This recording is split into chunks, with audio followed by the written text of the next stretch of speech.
Hi guys, this is Mr. Assassin and I'm here to record the review for Hunter x Hunter chapter 342 I think. Let me just take a quick look. 343, sorry. Okay, this video is not going to be that long because this chapter is very simple. It's made out of 3 parts. The first part is the Zodiac 10 are trying to recruit new members and become the Zodiac 12 again.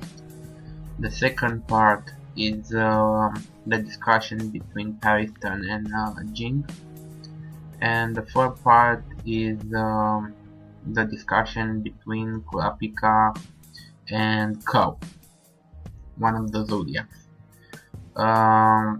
So that's it. The entire chapter.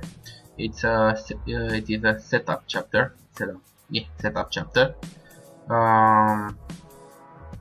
It gives us an insight into how the exploration, how the journey into the Dark Continent will take place. And that's everything. So let's start. The first part, the Zodiac 10 are recruiting, and this was a big surprise, but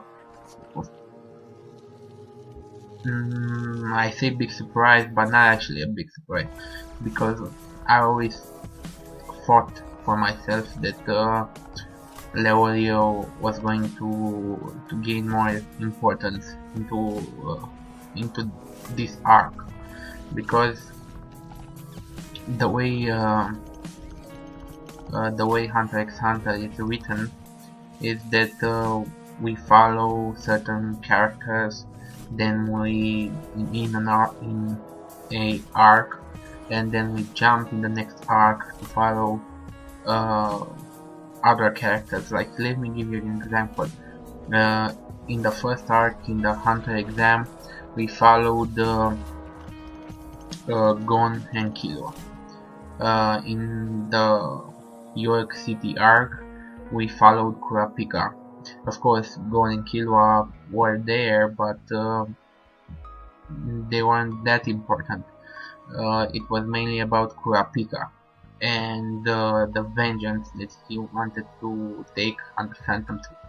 And then in the Grid Island arc, we followed again Gon and Killua, and in the Chimera and arc we followed well, in my opinion, we followed the Chimera and Evolvement and Chairman Netero, because they were the most important pieces in the arc. Gon and Killua didn't actually do that much in the arc because well, they weren't that strong to begin with. Yes, Gon did kill Pito, but that was with the price of his life. So basically now in this arc we are going to follow the Zodiacs and Jing and Pariston and their guys, and beyond Netero, and Leorio didn't really get any attention in Hunter x Hunter, so I cannot say it was a surprise when the Zodiac 12 actually picked Leorio to be a member of the Zodiacs, because he needed some attention. The character Leorio needs some evolvement. He needs to evolve as a character in the overall story of Hunter x Hunter. And of course, Leorio was saying that he has he needs to go to the medical school. He's a very busy guy and he cannot come to the Dark Continent. And the girl from the Zodiacs, I cannot remember her name, the girl tells him, well, if you're going to come with us, then I have an offer for you. If you're going to come with us, then we have already spoken to the administration of the med school, and they agreed that you could study offhand. I don't know how to say this. That he could study without actually going to the med school. Sorry, he could study from far away. Basically, he's not going to be expelled from the med school because he's going to the Dark Continent. In fact, he will probably learn more about medicine in the Dark Continent than he could ever have learned from the med school. So that's good for him. But he's telling the girl from the Zodiacs that he will not join them unless he can bring another friend. And of course, the friend he's thinking about is Kurapika. He wants Kurapika to join the Zodiac 12, the Zodiac 10, and plus Leorio plus Kurapika, that's going to be the Zodiac 12 again. And then I'm going to skip to the third part, the discussion between Kao and Kurapika. Now Kao has been sent to talk to Kurapika and convince him to join the Zodiacs. And we see that Kao walks into a bar. I'm not sure, I think it's a bar, and he's asking about Kurapika, and these guys are telling him that Kurapika is not there, and to get lost, basically to get lost. And Kao was like, well, I'm just going to wait for him here, and if he can give me a coffee, I will pour my own milk. I'm guessing he's a cow, so he makes milk. That was probably funny. I didn't find it funny, but maybe someone did. It doesn't matter. These guys want to jump Kao and beat him, and Kao has a sort of a god damn it, I cannot remember the word, but a card. He has a card, and when these guys are trying to jump him, he turns the card around, and it was an X, and the guys stop mid-flight, and they cannot move, and you see some sort of a cage, an invisible cage that is holding them down. So I don't know exactly what power he has. Conjurer, maybe he's a conjurer. He conjured those cages, invisible cages, or he had some sort of condition with the card. Maybe like when he's being threatened with violence, everything, the threat itself is being stopped, or something like that. I don't know. He could be a specialist. We'll have to see. So basically these guys cannot move, and Kao sits down and waits for Kurapika, and Kurapika comes out of the basement. Kao gives Kurapika the offer. He's telling him that he can join the Zodiac 12. Kurapika is not interested, but then he tells Kurapika, well, if you're going to join, I will give you in return some information about the Scarlet Eyes. And of course Kurapika gets all riled up. He's like, choose your next words carefully, Sparta. I'm Persian, sorry. Basically, like, whenever he hears about these eyes, he goes berserk. And Kao tells him that, well, no, I mean, I don't wish you any harm or anything, but I cannot just give you this information. You will have to do something for us, and we'll do something for you. You know, one hand scratches another, blah blah blah. So basically, Kurapika agrees to join the Zodiac 12 and go on a trip to the dark, a 2-month trip to the Dark Continent. But we all know that once they get there, that there's a very big chance for them to get stuck in there, and it's not just going to be 2 months. It's going to be a longer period of time. I'm very sure of that. And after he joins the Zodiac 12, Kao gives him the information about the Scarlet Eyes, and basically the 4th Prince of Kaiken, he has the eyes, and basically he has all the eyes. He's a collector, and he collected everything. And Kurapika is probably going to kill this guy once they get to the Dark Continent, because from what I understand, this prince was traveling with the Zodiacs. So he might kill him, he might do something for the prince in order to get the eyes, a favor, or maybe save his life, and then this prince is going to reward him, or maybe he's just going to kill him. We don't really have to see. But I'm kind of curious, what does Kurapika going to do with those eyes? I mean, there are the eyes of his clan, and we know that those eyes allow someone to use all classes of Nen with 100% accuracy. I mean, basically no one can do that, but because they have these eyes, the Kurta clan can do all classes of Nen. So is Kurapika going to gain a new power when he puts all the eyes together?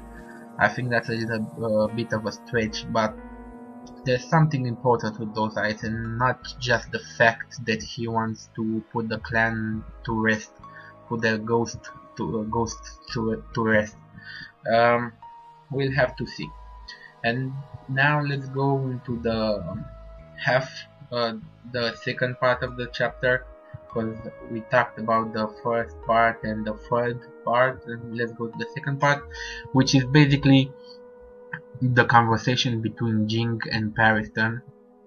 And this guy Pariston is crazy as fuck, because he says that normally when people are feeling loved, they give love back, they have a sense of accomplishment. Well, he doesn't function like that. Pariston, hold on a moment.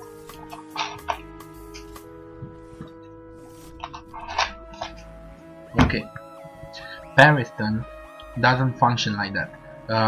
He only feels good, he feels accomplished when somebody hates him.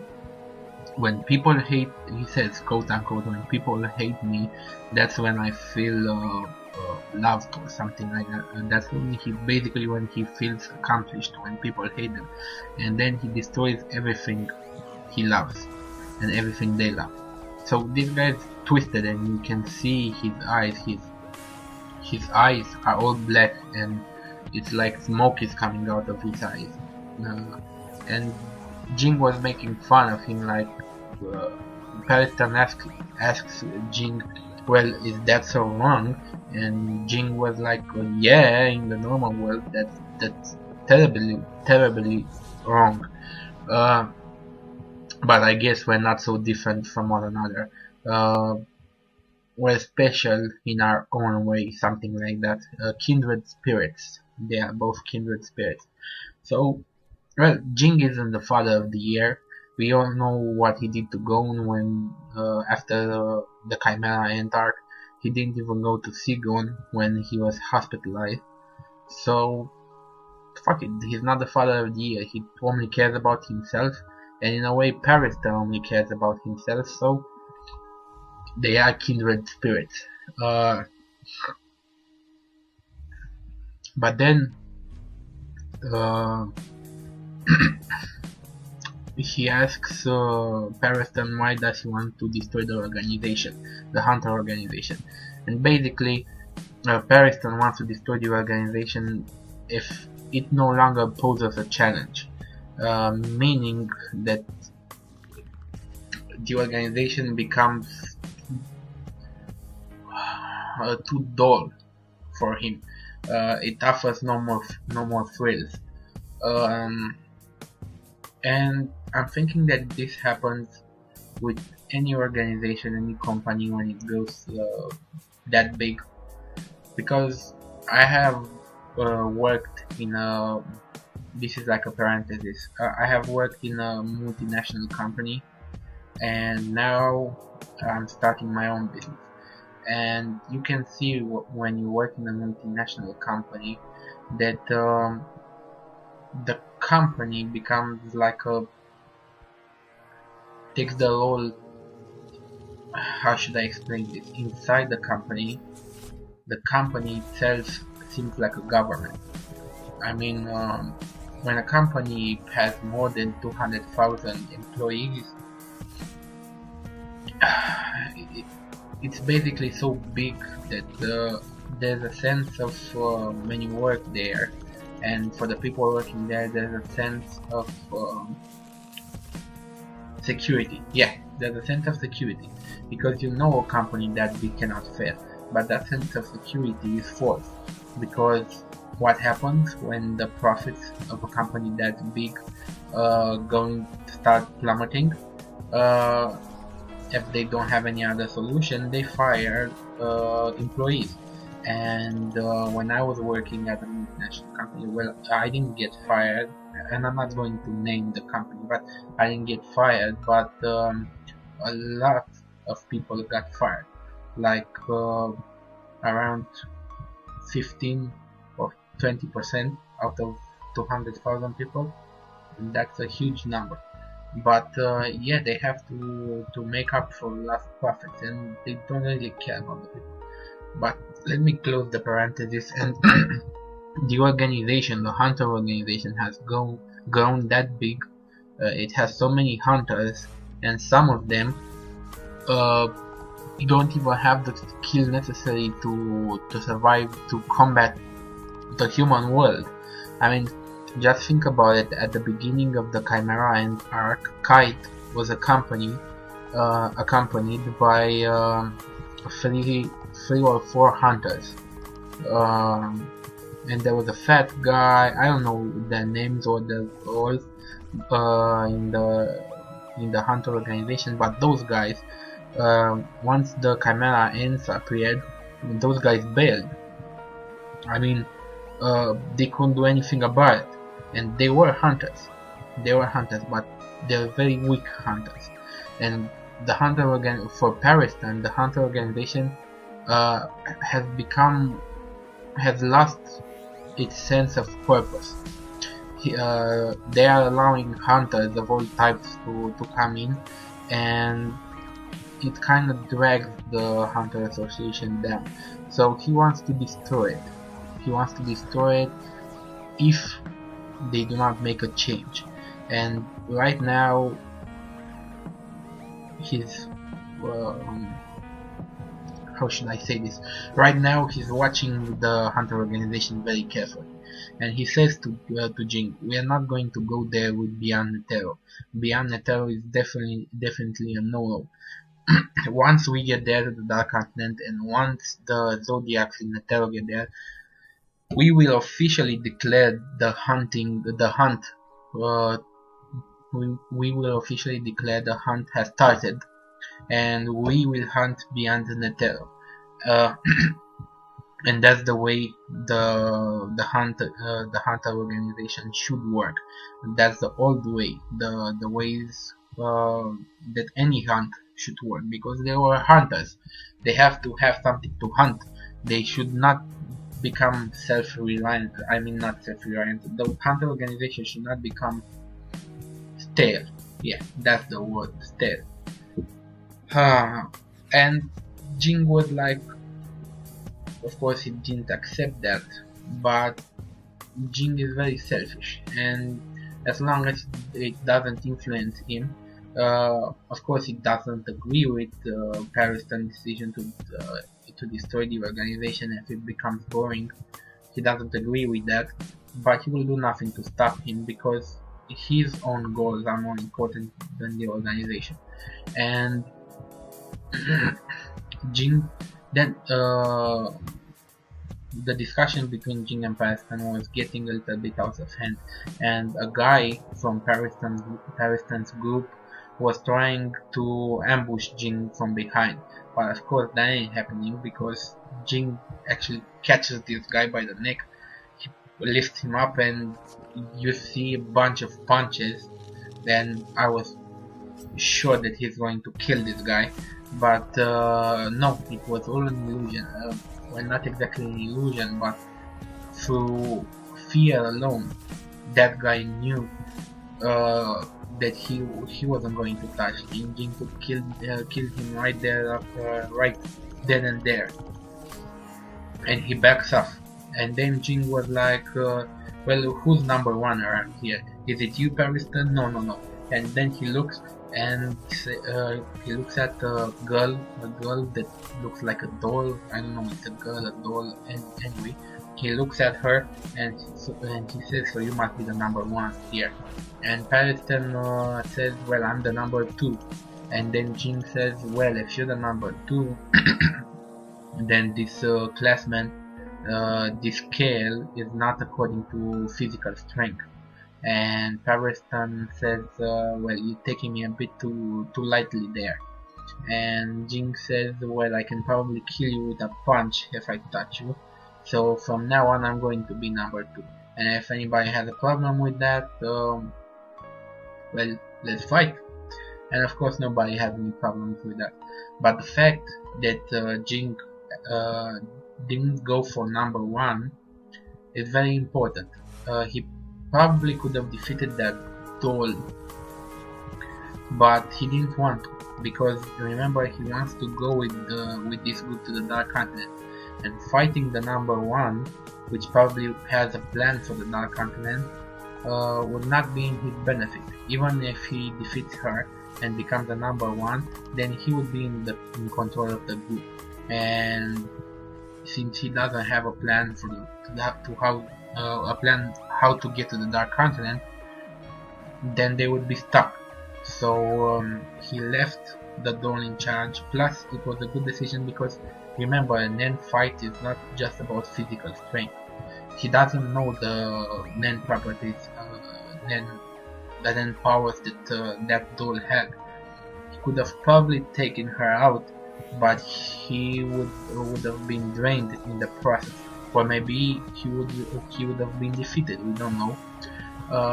So a good decision. But Paristan was number two, and Jing already knew Paristan's powers, because they go way back from the Zodiacs.